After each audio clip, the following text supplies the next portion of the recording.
আজকের রেসিপি গোলাপ জামুনের। আর এটা আমি তৈরি করেছি শুধুমাত্র 10 টাকা প্যাকেট গুঁড়ো দুধের প্যাকেট নিয়ে। খেতে হয়েছিল অসম্ভব মজার, নরম তুলতুলে তুলোর মতো, এতটা সফট যে একবার বানিয়ে না খেলে তোমরা বিশ্বাসই করবে না। তাই এই রেসিপিটা বানানোর জন্য রিকোয়েস্ট রইল, অবশ্যই 10 টাকা প্যাকেটের গুঁড়ো দুধ নিয়ে বানিয়ে নেবে খুব চটজলদি। আর এটাকে মানে বানিয়ে যদি তোমরা কোনো গেস্টকে খাও, তারা বুঝতেই পারবে না এটা বাড়িতে বানানো, এতটা সুন্দর হয় খেতে। তাহলে দোকান থেকে অত দামি, মানে মিষ্টির দোকান থেকে অত দামি কিনে খাওয়ার কী দরকার, বাড়িতে বানিয়ে নাও খুব চটজলদি। তো চলো, এর জন্য কী কী উপকরণ নিয়েছি সেটা প্রথমেই তোমাদের কাছে শেয়ার করি। প্রথমে নিয়ে নিয়েছি আমি হাফ কাপ পরিমাণ ময়দা। তো বন্ধুরা দেখো, হাফ কাপ পরিমাণ ময়দা আমি একটা বড় প্লেটের মধ্যে নিয়ে নিচ্ছি। এখানে তোমরা আটাও ব্যবহার করতে পারো, আমি এখানে ময়দা ব্যবহার করেছি। এরপর এখানে আমি যতটা দিয়ে দিয়েছি ময়দা, ততটাই দিয়ে দিয়েছি গুঁড়ো দুধ। এরপর ভালোভাবে মিক্স করে নেব। তার আগে এখানে আমি 1 চামচ পরিমাণ দিয়ে দেবো ঘি। তো বন্ধুরা দেখো, ঘিটা দিলে কিন্তু এর ফ্লেভারটা খুব সুন্দর আসে। এরপর সমস্ত উপকরণকে খুব সুন্দরভাবে আমি মিক্স করে নিচ্ছি। তো বন্ধুরা, এখানে আমি আর একটা জিনিস ব্যবহার করব, সেটা হচ্ছে বেকিং পাউডার, যেটা দিয়েছি 1 চামচের হাফ। এরপর সমস্ত উপকরণকে খুব সুন্দরভাবে আমি মিক্স করে নিলাম।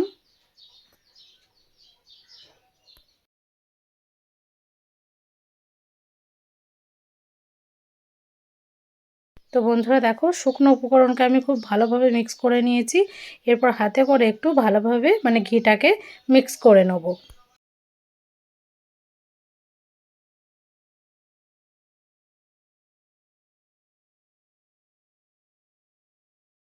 তো দেখো, আমি হাতে করে মিক্স করে নিচ্ছি। এতে খুব সুন্দরভাবে ঘিটা কিন্তু গুঁড়ো দুধ আর ময়দার সাথে মানে মিক্স হয়ে যাবে।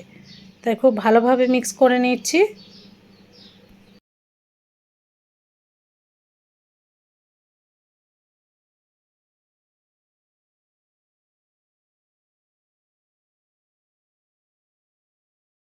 তো বন্ধুরা, যখন খুব সুন্দরভাবে এটাকে মিক্স করা হয়ে যাবে, তখন আমি অল্প অল্প দুধ দিয়ে এটাতে একটা মানে সফট ডো তৈরি করে নেব এটার থেকে। তো দেখো, আমি দুধ কিন্তু নিয়ে নিয়েছি। এরপর পরিমাণ মতো দুধ দিয়ে দিতে হবে আর এটাকে মেখে নিতে হবে। তাই অল্প অল্প দিচ্ছি আর মেখে নিচ্ছি।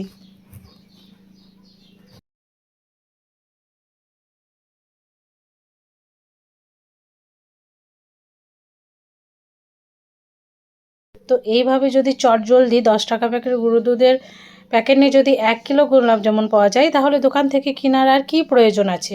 অবশ্যই বাড়িতে বানাবে, আশা করছি ভালো লাগবে।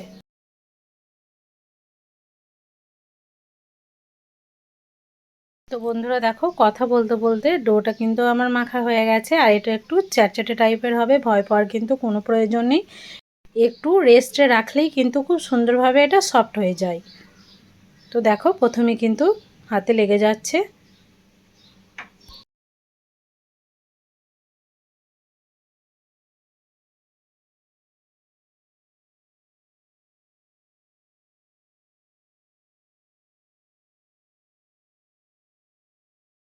তো বন্ধুরা দেখো, খুব সুন্দরভাবে কিন্তু মাখা হয়ে গেছে। এরপর এটাকে আমি ঢাকনা ঢাকা দিয়ে একটু রেস্টে রেখে দিয়েছিলাম। তো এবার সফট কিন্তু খুব সুন্দরভাবে হয়ে গেছে। এরপর আরও একবার আমি হাতে করে ভালোভাবে এটাকে মেখে নিলাম। এরপর এখান থেকে ছোট্ট ছোট্ট মানে গোলাপ জামুনের শেপগুলোকে দিয়ে দেবো। তাই প্রথমে হাতে একটু ঘি নিয়ে নিয়েছি। তো আরও একবার আমি মুথে নিচ্ছি।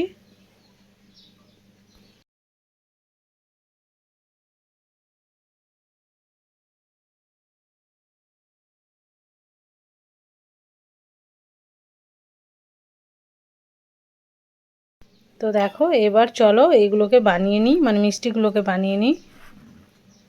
তো মানে যেমন তোমরা সাইজটা করবে সেরকম হিসেবে লেচিগুলোকে কেটে নেবে। আমি ঠিক হাতে করে মাপ হিসেবে কেটে নিয়েছিলাম। দেখো, ঠিক এইভাবে আমি কেটে নিয়েছি। এরপর হাতে করে গোল করে নিতে হবে খুব সুন্দরভাবে।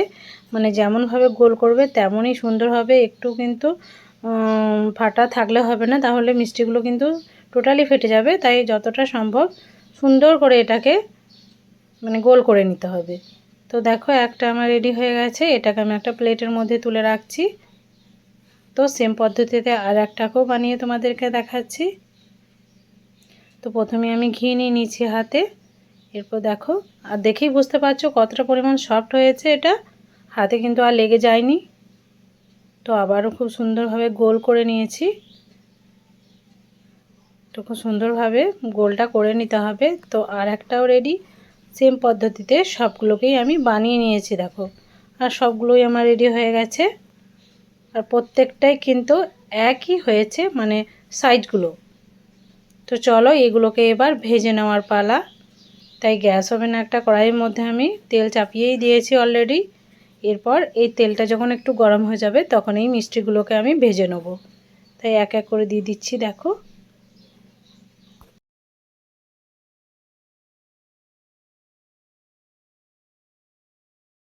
তো বন্ধুরা সবগুলোই আমার দেওয়া হয়ে গেছে।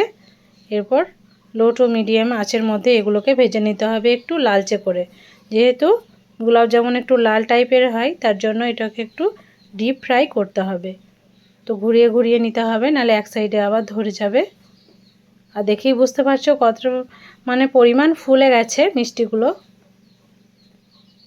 তো একটা পর্যায়ে দেখো ঠিক এইরকম কালার চলে আসবে, গোল্ডেন ব্রাউন। এটাকে আমি ডিপ করব, তাই আর একটু পরিমাণ ফ্রাই করেছিলাম। তো দেখো হয়ে গেছে অনেকটাই কিন্তু লাল লাল। তো আরও একবার খুব সুন্দরভাবে উল্টে পাল্টে নিতে হবে।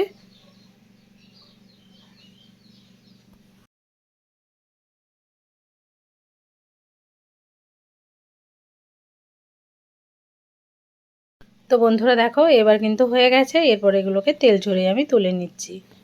আর সবগুলোকেই আমি তুলে নিয়েছি।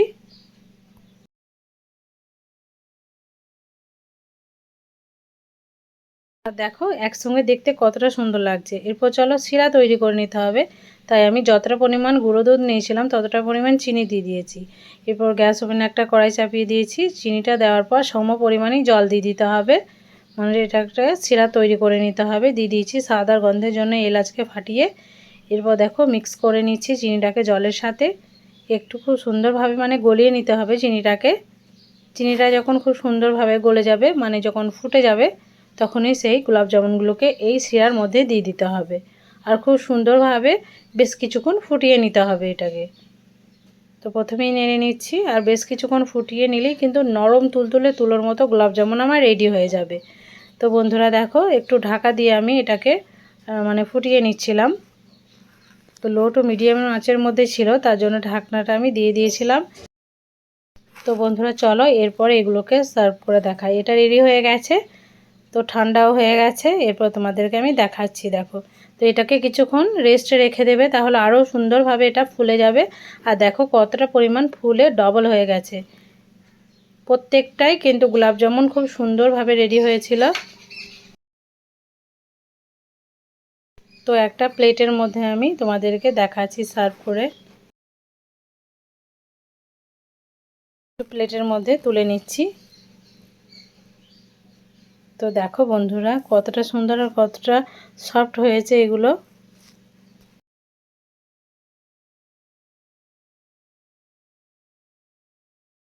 তো সবগুলোকেই আমি প্লেটের মধ্যে নিয়ে নিয়েছি। অবশ্যই এই রেসিপিটাকে বাড়িতে বানাবে আর কমেন্টে আমাকে জানাতে ভুলবে না যে তোমাদেরও কেমন হয়েছিল। চটজলদি কিছু মানে খেতে ইচ্ছা চাইলে এই গোলাপ জামুনের রেসিপিটা তোমাদের জন্য।